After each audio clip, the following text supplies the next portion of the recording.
9 months ago, under sunny skies, the NHRA Winston Championship season kicked off with a fistful of expected players. And since then, one of the strangest seasons on record has come to pass. The Pro Stock Dodgers dominated, then disappeared. A rookie blazed a nitro trail into the winner's circle. Funny cars tried to fly. We've seen 9 different Pro Stock winners, and it rained. Top Fuel's top pilots flew the quickest car on the planet. The professor taught everyone lesson number 50. A guy with an earring had the last lap in Memphis. Independence danced the victory dance, and it rained some more. Now, as the curtain starts to descend on 1995, the question is, will this last act be comedy or tragedy? And who will play the starring role?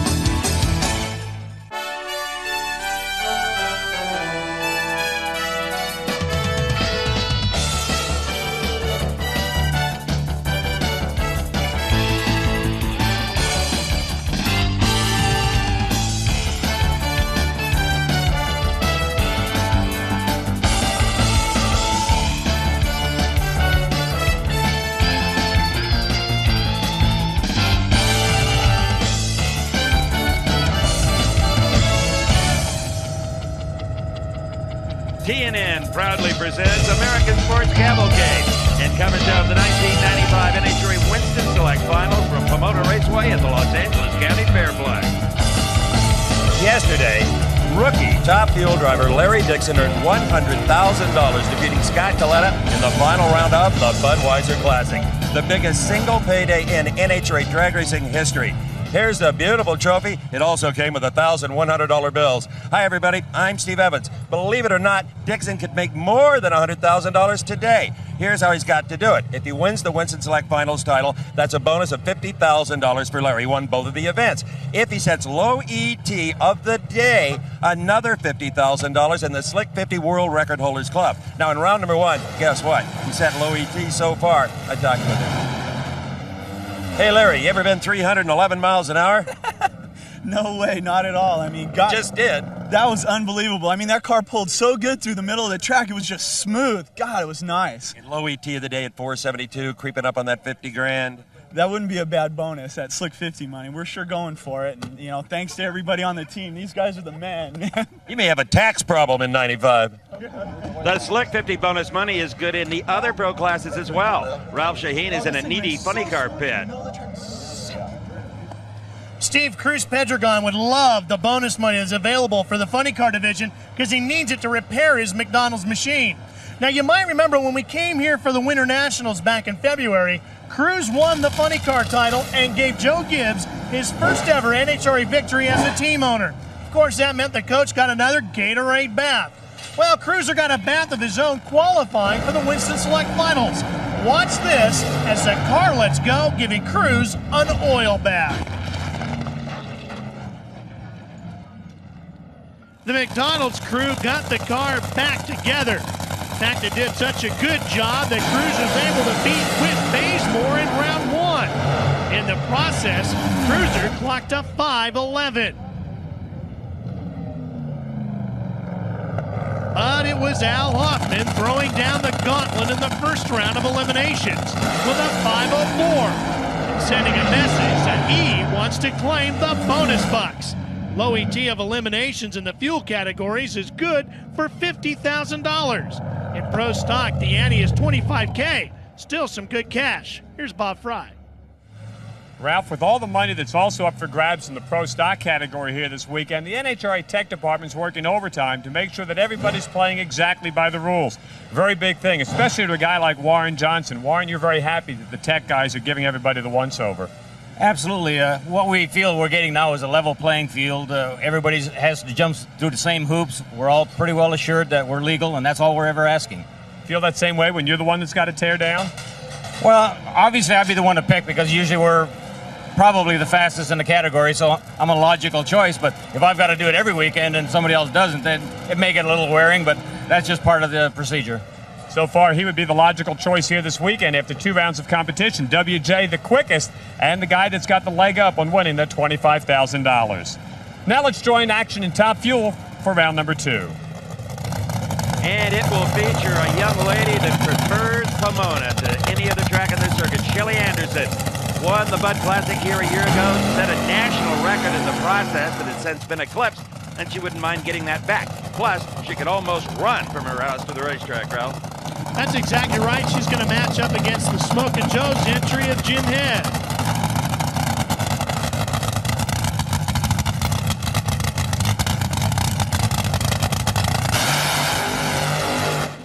The thing I find amazing about Shelly Anderson and how they tune that car is it does so well in the air in Pomona. And she has mentioned that there's something mystical about their family and how they seem to know how to tune the car for the thick Pomona smoggy air. Because we've got some heavy haze here this weekend. Here's a good look at Shelly. Shelly Anderson, communications graduate, Cal State Fullerton. And Jim Head, a graduate engineer who did not qualify. So why is he in the show? Well, another driver, Mike Smith, did not make the call, so Head is in. He beat Eddie Hill in round number 1, who was the low qualifier. Actually, Eddie Hill beat himself smoking the tires. Hill's best of 496. And there is Brad Anderson, one of the true innovators, borderline genius, really, when it comes to designing racing cars for both pro and sportsman racing. So this is round number 2, race number 1, Shelly and Jim Head.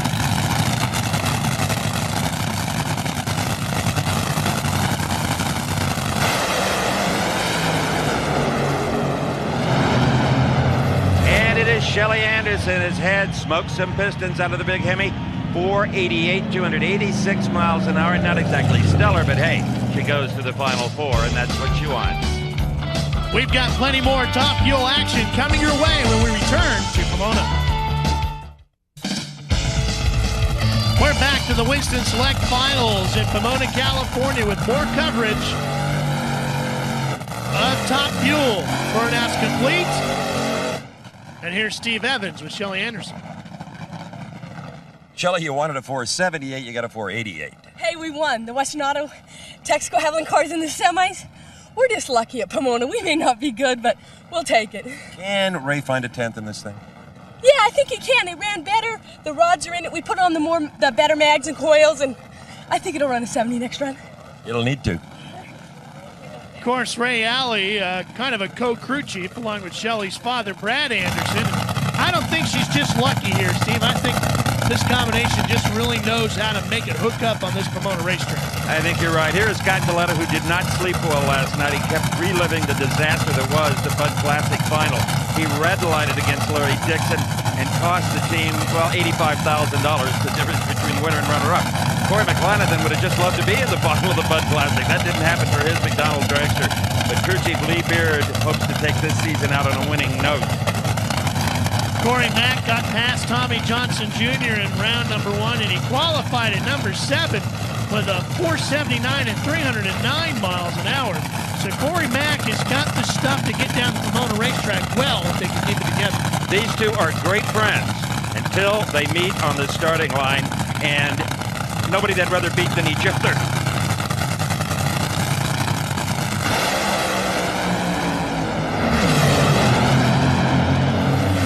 What a beautiful tune-up on both of those cars, but Coletta's was the finest at 477.302. Corey Mack, 490, fading in the last 100 feet to 297. Corey Mack gets him at the starting line with a 464 reaction time, but as they start to make their way down the racetrack, Dick LaHaye's genius mind overpowers the 553 reaction time of Scott Coletta. There's nothing but raw fuel pours out of Corey Mack's car. Coletta gets the win in Steve. Well, your old pal Corey Mack had the jump on you at the start, but your 477 more than covered him up. Yeah, you know, I guess who knows. Maybe I'm a little leery after yesterday, but... Gun shy. Yeah, it'll come back. 77 tells me Dick LaHaye is back on track with this thing. Yeah, it's clean, and we'll go back and see if I can do my job, and maybe we'll win this thing. I think right now that's probably the biggest thing with this team. If Scott Coletta can get his mind in sync with how the car is running and get those reaction times back the way he'd like to see them. In this next pairing, of course, Bob Vandergrift Jr. and Larry Dixon, a rematch of the final round at the U.S. Nationals. And they're even in the same lane, if you can believe that. Near side is the Jersey star, Bob Vandergrift Jr., who inadvertently deployed the parachute with a lead in the final round at Indy. We'll never forget that. Scott Coletta Larry Dixon will never forget 1995, his rookie season. He's won 4 races, including the U.S. Nationals, and right now has low elapsed time contending for that $50,000 here in a 472 to beat Jack Ostrander in round 1. And he already has a national record from earlier this year at Englishtown and a win in the Budweiser Classic. Not bad. Not bad at all. Vandegrift Jr. would like to, they'd like to flat whip Dixon. But that is not going to happen. Oh, my. Larry Dixon, 4.69. That might just put away that 50 grand at 305 miles an hour. Vandegrift trails at 494. It just continues to march on for Larry Dixon. Jimmy Brock, crew chief for Joe Amato, reaches in. Joe crosses himself. I think I'd do that too if I was at the controls of a top mueller. Burnout completed for the Valvoline machine. And now Blaine Johnson gets done. Here's Steve with our winner of the last one. I know how to get a giggle out of Larry Dixon. You're telling me just went 469. That's awesome. What can I say? Awesome. Especially in the heat like this. I mean, West Cerny, everybody's going. I mean, it's just unbelievable. We're going for our number 5 win. There's 50 grand on the line from Slick 50 and the Winston money and NHRA money. We got the Bud money. That's all I can say for Miller and Wins and Pure Later and GMC and everybody else. Just ramble on, boy. We're going back. I think that's the most amazing thing. Nobody is surprised to see big numbers at Pomona, but not this early in the day. In fact, Dixon ran a 311-mile-an-hour pass in round number 1 and matches up with the last one. Joe Amato, this is one of the best runs he's had in a long time, getting into round number 2. You bet it is. Jimmy Brock has got this thing singing. Joe's excited. He's pumping himself up. Blaine Johnson has been number 1 qualifier 7 times this year, has still not won a race, even though Alan, his brother, has put him into 3 finals.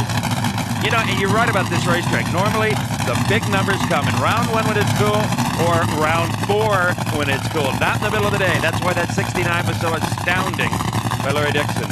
There's Jimmy Brock. Well, you know, it's the last race of the season, too, so all these crew chiefs are just throwing everything that's in the trailer into the car.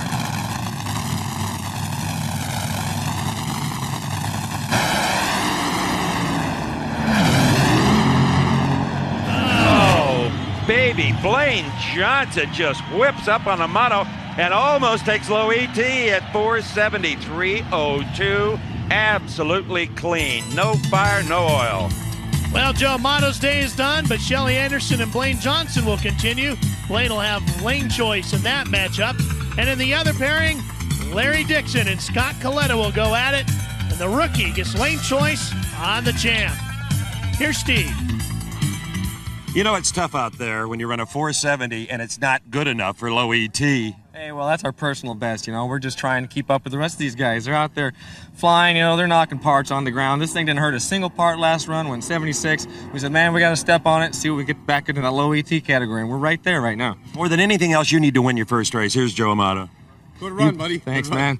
Yeah, that first race is very elusive, you might say, but we're going to work on it today. 470. Well, Joe Amato congratulating Blaine Johnson. Maybe we'll see Blaine in another final a little later on. Hey, you like funny cars? Guess what? Funny cars are next. There's Force and Scusa. We'll be back. Welcome back to the Winston Select Finals at Pomona. I'm Steve Evans along with Ralph Shaheen, and that's a very popular exhibit in the pits. It's the NHRA Power Plant, a visual exhibition of past and present NHRA programs and membership benefits. You know, you can become a member for $52 annually and get 48 issues of National Dragster, a pen, a patch, a rule book, a decal, just all kinds of benefits.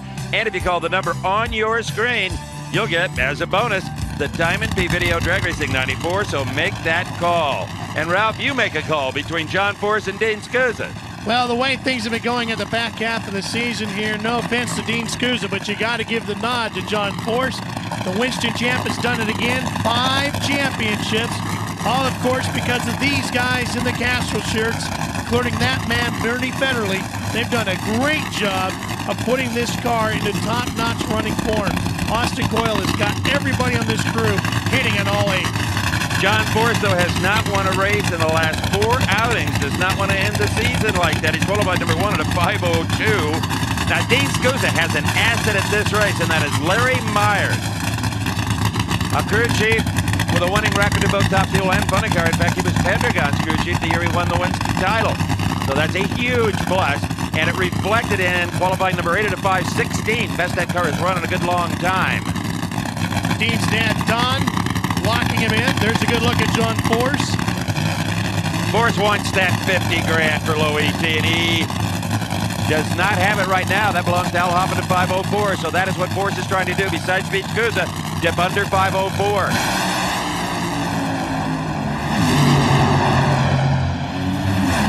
Whoa, Dean Scusa gives John Force all he could handle. John just misses with a 5:05, but how about Scusa at 5:09? Larry Myers making a difference. You know, we all know how violent driving a funny car is, but did you see how smooth it looked at Force's hands from the replay? Another nice solid pass for the Winston champion. A 5:05, 303 miles an hour, not a hiccup down the racetrack. Everything runs smooth for the Castle car, and he puts Scusa on the trailer and talks to Steve. That was a tremendous drag race. In 05 to an 09, the kid was there. He was right out the window. You know what's really amazing is that we're running this old heat soft, and she's running old 5s because we're trying to get through the heat but the numbers are coming up by Dixon, but we're excited. The old Pontiac, she's talking today. And so's John Force. Did you ever doubt that? That 05's still not good enough for low ET, but as John says, he's right in the thick of things. He knows he's there, and as we've been saying, Steve, the big numbers, the low numbers usually come in the early evening session. So maybe if John can make his way through the final 4, he'll get another shot at it. Here is potentially a great matchup. Cruz Pendragon against Chuck Etchels. Etchels comes into this race. The winner at Dallas just 2 weeks ago. Pendragon has already taken several shots at that car, including that exploded body we showed you at the top. It shows Chuck Etchels qualified number 6 at a 5:12, beat Kenji Okazaki in round number 1. Pendragon qualified number 3 and took out Whit Bazemore. Body latching down on Etchels' car.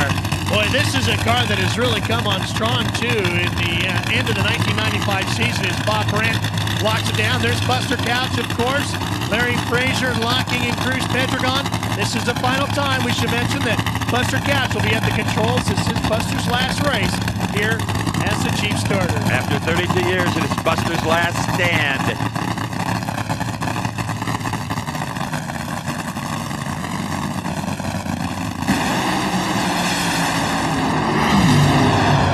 What a race! Whoa! Pendragon squeaks it out 5:25 to a 5:32. They were just about dead even off of the starting line. The competition here in the final race of the year just couldn't be much better. Well, Chuck Etchels has gotten very, very strong at the end of 1995, and Cruz knew that. Look how Cruz's car kind of launched and dipped the rear end to the left a little bit. That was probably the biggest problem for Cruz off the line. He had a good reaction time with a 495 to a sleepier 507 for Etchels. And problems here for Cruz at the end as smoke comes out of the car, but just enough to get him to the win. Cruz, that was a 1,000-foot fuse on a 1320 track. Yeah, Steve, it left with a cylinder out. It was starting to pull on me. I was trying to keep it off the wall. It was nosing over. I knew we were in trouble. I thought if we lift and think about that crash we had, we're not going to get the win light. So I said, Steve, we're taking a chance. This might blow up. You do what you got to do. That's really interesting because 90% of the time in a funny car, when it starts to nose over, if you don't lift, it does blow. That's not necessarily the case in a top fuel dragster, but in a funny car, it's almost guaranteed. And Cruz has already blown one to smithereens earlier. Gary Clapshaw, the Memphis winner, he's set to go up against, guess who? Hollywood. Casey Spurlock's got the front of the loop car. He's already fumigated the quarter-mile racetrack, and they're set to go now, Steve. Well, Spurlock qualified number 2 at a 5:04, huh? That's pretty good for old Hollywood. 297 and a 5:10 to beat Tom Ober in round number 1. Gary Clapshaw qualified 10th at a 5:22, just 284, put out Gary Densham in round number 1. And I think the story for both of these teams is identical. Up and down, all over the place. You never know where they're gonna run.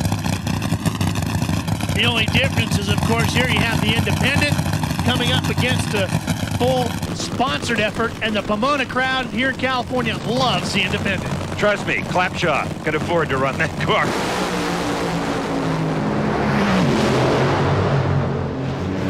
Clapshaw, where did a 513 come from? 295 miles an hour. Spurlock wondering the same thing, as I believe they underestimated Gary. A 534 at 279, not even close. The Pro Stock Final Four is coming up, but we still got one more pair of funny cars.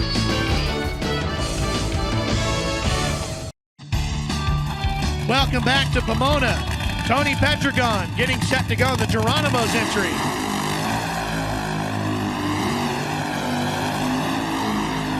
Hoffman still holding on to that 504, the low ET. Here's Steve with Gary Clapshaw. This has been a tough weekend for Gary Clapshaw. He deserves a 513.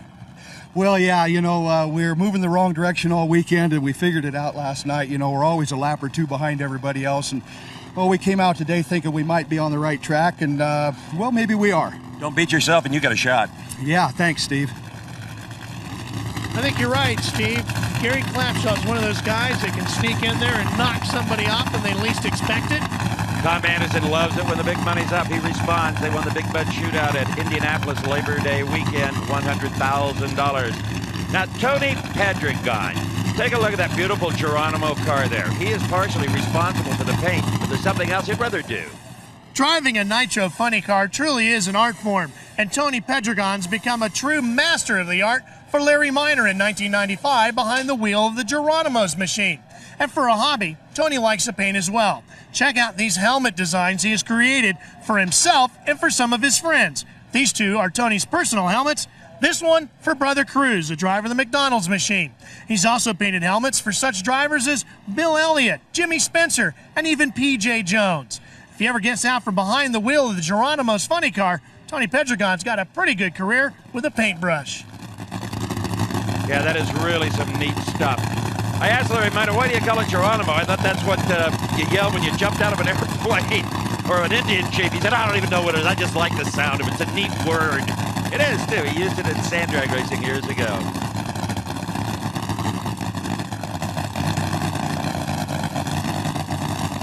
Hoffman in. Oh, Tony Pedragon could pull the upset. No! By a spoiler. Al Hoffman, another 504 to a 513. And Hoffman, it's a good thing he had a 303 mile an hour speed. He wouldn't have caught him. Boy, Forts has got his work cut out for him if he wants that low ET. Hoffman is on his game. I really thought Tony Pedragon had a great shot at him. He was even quicker in the lights, and it looked like he was starting to pull away, especially when Hoffman's car got loose right here and skating all over the racetrack. Not enough. Tommy Anderson, 504, 303 miles an hour. The ET battle continues in the Final Four with Hoffman getting lane choice over Force. And in the other pair, Gary Clapshaw, the independent, up against Cruz Pedragon. Here's Steve with Al. This Firebird was all over the place. Yeah, I don't know what was going on out there. That lane didn't seem quite as good as the left lane. I think we'll go back to the left lane, but we've seen Force run good over there, but Anderson makes the calls, and Winston Auto Slick 50 Pontiac here, and he's been... That 504, though, you can take any lane you want over John Force. Could be the race of the weekend. Well, I think Force knows he's got some company here, not only this year, but next year, and we're not going away. He knows that. Well, Al Hoffman's going to go up against Force. Tony Pedragon, a little frustrated. He knows how close he was to beating Al Hoffman, Steve. You know, as the track is being prepped for Pro Stock, why don't we bring y'all up to speed on what happened in round number 2, and it was pretty strange. First, in the near lane was Mike Edwards. He was supposed to red light to give teammate George Marnell the win. Marnell lost first, if you can believe that. And here, everybody knew Buddy Ingersoll would lose to Steve Schmidt. Just how would he pick to do it? So he red light. Schmidt advances to the Final Four. He's the captain of this whole Steve Schmidt team out of Indianapolis. Finally, a good, clean race. It was Larry Morgan and Kurt Johnson. Both green and both made a race out of it. Kurt got a bit out of the groove, but still won it with a 7:08. Now, what should have been the last classic Jim Yates Warren Johnson battle of the season ended up with a 7:03 runaway by WJ as Yates broke. So that was the story of round number 2. And you can label this editorial if you want to. Mike Edwards is going to lose here again to Steve Schmidt. Okay, I don't have a problem with the team concept. You're trying to advance the driver who is in the hunt in the points. What I have a problem with is the charade at the starting line. If you're gonna lose, leave it in the pits. Tell them it's broke, don't bring it to the starting line. Take your car, run for lane choice, and everybody knows what's happening. I agree with you, Steve, 100%. It's not fair to the fans, and it's not fair to the sponsors. I mean, it's perfectly legal, but it's too easy for, well, Marnell, for example. I mean, he was supposed to win. He goofed up. Edwards didn't know what to do. We've seen this happen over the years. Mike Edwards, nobody feels worse about it than him. He wishes he was the guy that said, hey, I win this time. Steve Schmidt said, I saw him at the far end. Mike, you understand what happens here? Mike says, oh, yeah, I tried to lose to Marnell. I don't know how to lose. It's ridiculous. And you're right, it would make things more interesting, too, if you knew the guy was coming to the line looking to post exactly what he could as the best number he could get. He'd be concentrating on that. I feel so much better now that I've vented. Okay, how is Edwards going to lose? I think he'll just, I don't know, sit there probably. Just don't sit too close to the lights. Actually, maybe it is interesting this way. Oh, what a lousy reaction time for Mike Edwards. Obviously, Schmidt wins with a very nice 7-11. Would have beat him anyway. Oh, Edwards runs a 7:08 and loses. Oh, man. You do this, Ralph. I can't stand it anymore. Yeah, well, at least this is one where we don't have to worry about anybody laying down like we did with these two at the U.S. Nationals. Kurt laid down for his dad, who was trying to chase the championship. WJ did get the title. Now, of course, they go racing hard at it. Kurt, of course, held up the sign that said, yeah, but I still got a job. So let's go to my partner, Steve Andy Rooney Evans. Well, Steve Schmidt, a 7-11 carries you to the finals. You're going to meet somebody named Johnson, and there'll be no lay down there. No, I'm looking forward to it. It's always a real good deal between either one of us. Who would you rather race, Kurt or Warren? I'd rather race Warren, same age. It may be more satisfaction. You betcha. Steve Schmidt does a nice job of dancing around the issue there, and we move back up to the starting line where the Johnsons are getting set to go racing. The reaction time between these two is crucial because that's kind of the bragging rights. Dad generally has the stronger car. Warren Johnson, now three-time actually, Winston champion. Next year they'll be running a Pontiac. We'll talk more about that a little bit later. But who gets the better reaction time is what they brag about back in the shop. They'll have 3 months to be doing that. 94 days, as a matter of fact. Good time to take a look at these cars. As you said, it'll be the last time we see them this way. Kurt will have a Pontiac as well, but his will be with the Delco Freedom Battery sponsorship on the side. Playing a little staging battle here. Neither wants to move in, get the motors cleaned out. Who'll break? Kurt. Woo, Kurt with a huge hole shot. Kurt Johnson may take the old man to task here, but he got a little out of the groove, and that cost him. Trust me, folks, that was a race. 7:02, 7:02. That may win Warren $25,000, 196 miles an hour. Kurt 7:19. That was a great drag race, and be careful what you wish for, Steve Schmidt. You just might get it. WJ and Steve Schmidt with Warren getting the lane choice. Here's Steve at the far end with our latest winner. Even with a 400's hole shot, there wasn't much Kurt could do to defense against your 7:02. 02 surprised me because the motor felt awful weak in the middle of the track. I don't know, it just felt lazy, but on 02, we'll take it. Can we count that 25 grand yet? Not yet. It's cooling off, Steve, and there's cars out here can run right with us when they get everything right. And hopefully we don't make a mistake. There's actually only one left, Steve Schmidt, and I don't think he can. Already sporting his three-time champion hat, the reigning Winston champ will go over and shake hands with son of the three-time champ, Kurt Johnson. Hey, stay with us. We got more. That is Alan Johnson directing his brother Blaine back at the track. He himself burned out. I'm Steve Evans with Ralph Shaheen and Bob Fry at the Winston Select Finals in Pomona, California. I tell you what, Shelly Anderson there, Ralph. She needs a Hail Mary or a huge break, one or the other. Well, you know, we know that they run well here in the Pomona Air, but on the other side of the lanes, Alan Johnson is running well everywhere. It's just a question of how long do they continue to run well. They've got to break through and get a win in a final round eventually. It's a question of, does it come here today? Interestingly enough, all 4 drivers in the Final Four, Johnson, Anderson, Larry Dixon, and Scott Coletta, all cut their teeth on top alcohol dragsters in the sportsman ranks. AAA baseball, so to speak. All right, one of these goes to the final. Everybody wanting to better Dixon's 469 for the 50G.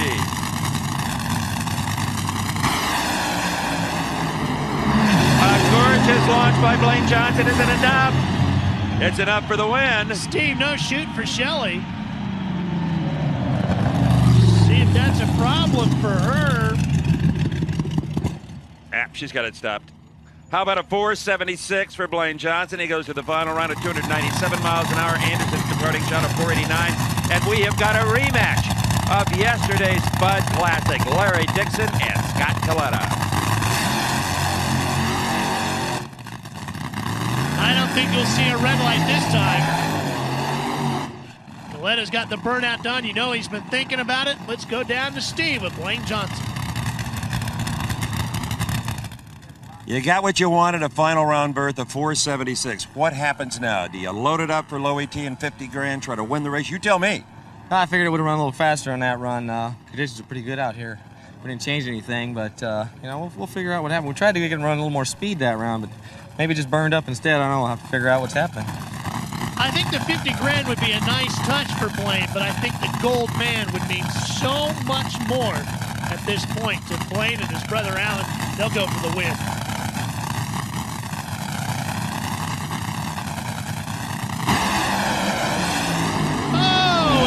Goes up in smoke. Don't worry about the red light.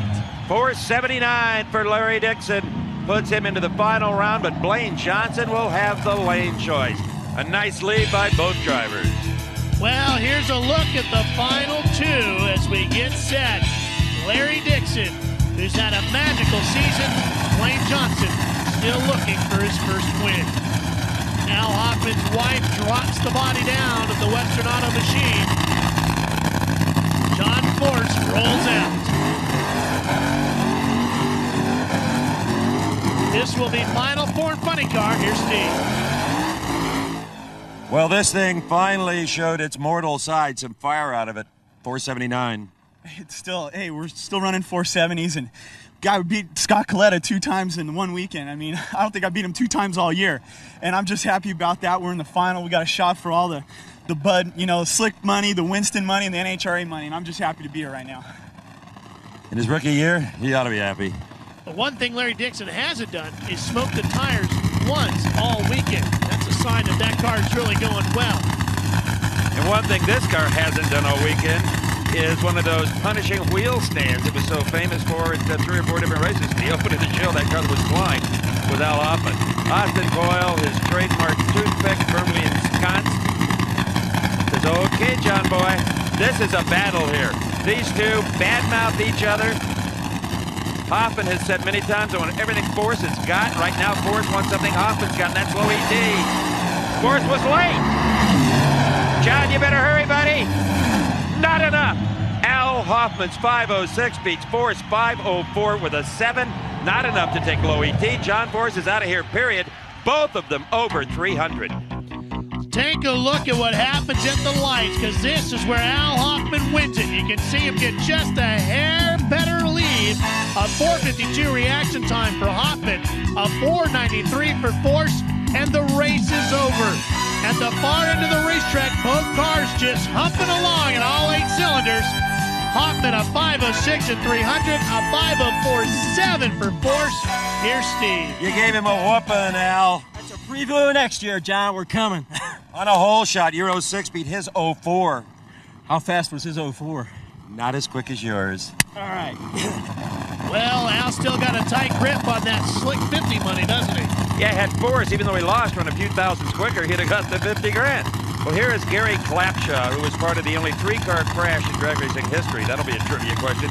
They were on the return road when Pedregon blew up. Pedregon's body hit Ray Higley in the other lane. Clapshaw slammed on the brakes in the van. The guy driving the funny car slammed into the back of his van. All at the same time, we had 3 damaged funny cars. Bob Brandt takes that piece of tape off that hole in the injector. Resets the idle. They all have a different way of doing it. Good news for the McDonald's crew is that the car owner, Joe Gibbs, has been nominated for induction into the NFL's Football Hall of Fame this weekend. I congratulated him on that. He said, Steve, there's 60 nominees. It ain't over yet. I'll tell you, when he gets to Partsville for this weekend, he's going to be stunned. That body explosion and blower was about 50 grand. Here we go.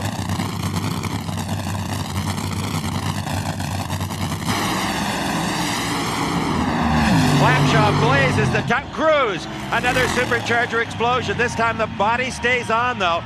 A 528 puts him in the final four, but look at the damage to the windshield and the carbon fiber Pontiac body. Lots of problems for Cruz Pedregon. He gets off the line with a 5:05 reaction time, and that's not real quick, but it doesn't matter because look at the problems for Clapshaw. Not far after leaving the line, Clapshaw's done. Cruz stays in it, and watch the blower. Boom! You saw the flames.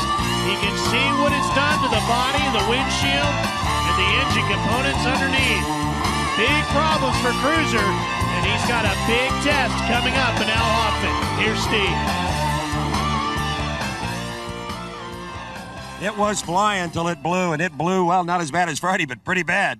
I just told Joe Gibbs, don't get discouraged. We've blown this poor McDonald's car up this weekend, but I'll tell you what, seeing that happen and seeing the little light come on at the end, meaning that we won is just a great deal. These guys have worked hard getting this car back in shape. There's some body damage. Does the Batman body come out of the top Eliminator Club for more action? Fans, you might see a black car if we can't get this one fixed, but hey, for Shell, McDonald's, Pontiac, we just appreciate them. It was called Batman Forever, after all. And it is Halloween weekend here in Pomona. Look at the damage to Cruiser's car. He's got to be getting gun shy. We'll be back. After 19 races and hundreds of thousands of entries in sportsman and professional categories of the National Outrun Association, 6 cars remain in 1995. This is the Pro Stock Final. Steve Schmidt, Indianapolis, Indiana. 2 wins this year. 1 at the expense of Warren Johnson in Columbus, Ohio. This summer, can he do it one more time? I think not. Well, they call Warren the professor for good reason. Steve Schmidt does tune a pretty good motor. Oh, yeah. Identical reaction time. This one will be won on power, and the power belongs to the professor.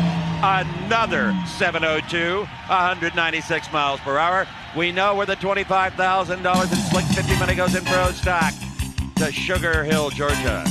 Well, nobody was throwing in the towel on this one. Both of them with tremendous reaction times. And as Steve pointed out, this would come down to a classic battle of engine builders. Warren Johnson doing what he knows best up against Steve Schmidt, who apparently still has a couple of tricks to learn as Warren posts another amazing number. Steve? $25,000 tip from Slick 50. You've won it. Oh, thanks, Steve. I'll tell you, that was getting a little rough at the end there. We were bouncing around, didn't have near enough clutch on it. We probably slowed down 200 or 300 from what it could have run, but I'm really happy for this thing. We've had 13 wonderful years at Oldsmobile. A final tribute to them winning this race. It's been unbelievable, and we're looking for the future with Pontiac. We're looking forward to it as well. Warren Johnson made some serious cash today, boys. Well, that one's destined for a Hall of Fame or a museum somewhere. Here are the final Winston Pro Stock point standings. The 3rd Winston title for Warren Johnson. Jim Yates gave it a tremendous charge all season long. You can expect more out of him in the years to come. As expected, the Cruz Pedregon car now adorned with the Batman Forever body. This was the scene moments ago in the pits. We told you about the damage to the McDonald's body. The Batman Forever body was in the top Eliminator Club, hanging from the ceiling as an ornament. It was only run for about a month to promote the movie On the Break. It did its job. They tried to loan this body to Ray Higley because they did so much damage to his car in that explosion Friday. It would not fit on Higley's car. Darn good thing. Well, the other thing they did, Steve, was take a lot of parts off of Corey Mack's top fuel dragster to mount onto the engine of Cruz's machine. They took the supercharger, the ignition, the fuel management system, a lot of the parts that think were giving them problems with the red machine. Last buddy car race of the year. Can Al Hoffman hang on to the $50,000 bonus? Can Cruz Pedregon keep a body on the car?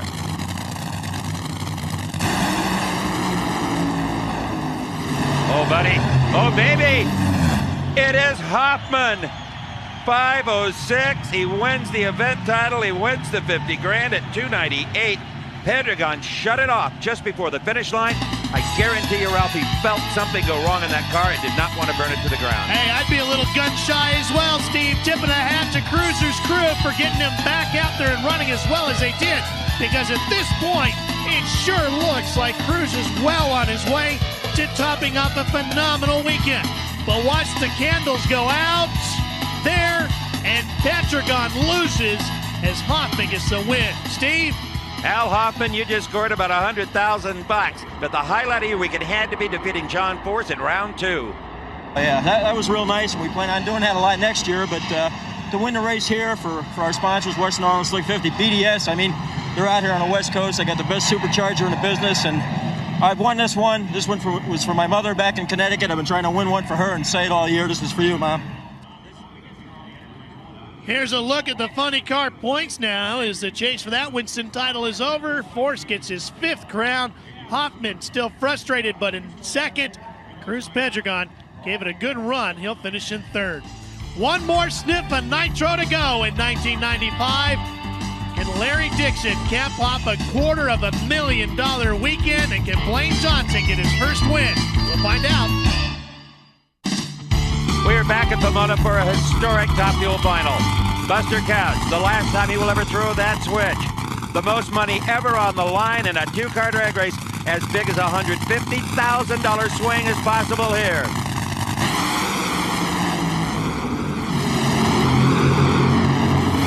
Blaine Johnson has won his first title, and oh my, look at this. He picks Larry Dixon's pocket for 50 grand. 468 makes it a $100,000 weekend for Blaine. We said that Blaine Johnson would go for the win. He got that, and he also gets some money. Clutch dust pours out of the car as he launches up the line with a 460 reaction time. Was Blaine Johnson ever on kill on this run? He finally gets a chance to talk to Steve. When do you hear this, buddy? You not only won your first race, 468, you got the 50. That's beautiful, man. Gosh, it's unbelievable. We've been trying so hard this year, and nothing ever seemed to go our way. And today was just perfect, you know. We made the right calls at the right time. And, you know, I drove good this weekend. The crew did an awesome job. I mean, they worked flawlessly all day long. Al made the right calls, and we won the race. You won the race and a whole lot of money. I'll tell you, the winner's going to go a lot easier for these guys in Santa Maria with that cash. The Winston Top Fuel point standings wrap up this way. Coletta gets his 2nd crown. Corey Mack is 2nd. The rookie is 3rd. And Blaine Johnson comes home in 5th. A promotional consideration, a fee paid for by the special offer from Diamond P Sports. Relive all the great moments from the 1995 NHRA Winston drag racing season in Diamond P Sports Yearly Review, Drag Racing 95. Follow the action in Top Fuel Funny Car, Pro Stock, and Pro Stock Motorcycle as teams battle for the Winston Championships. Thrilled to the season's most exciting side-by-side quarter-mile action and all the year's record-breaking performances. Credit card orders now 1-800-368-1155 or send $24.95 plus shipping and handling to the address on your screen. 1995 was a season to remember, and you can relive those memories with Diamond P Sports Drag Racing 95. Dial 1-800-368-1155 today. Who says white men can't jump? When you win your first Top Fuel drag race, you can get plenty of altitude. Buster Couch also will be handing over the keys to the starting line to NHRA's new official starter, Rick Stewart. American Sports Cavalcade is a production of Diamond P Sports in association with the Nashville Network.